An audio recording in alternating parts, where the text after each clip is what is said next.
Pour les pots d'échappement et les véhicules qui polluent, essence comme diesel, la semaine a été rude. Mardi, les ministres européens de l'environnement ont pris une décision drastique.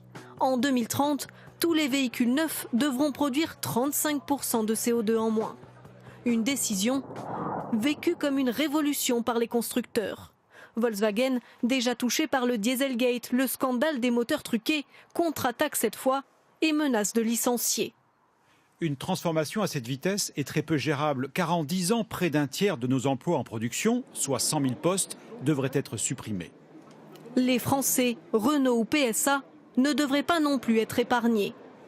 On sait que là, on va avoir une chute terrible de l'emploi, puisque dès le départ, nous, on va avoir besoin de moins de personnes pour construire le moteur et même la voiture. Il n'y a plus de chaîne de transmission dans le véhicule.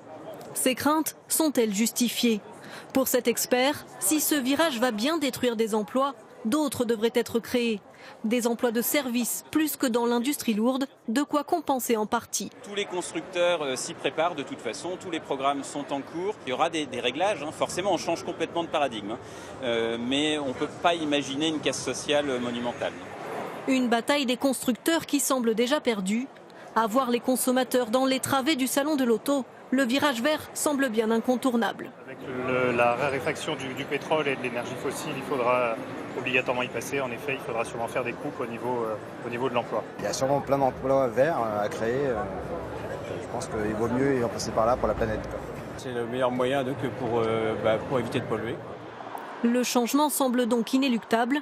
Les constructeurs vont devoir s'adapter. Une nouvelle révolution de l'auto est en marche.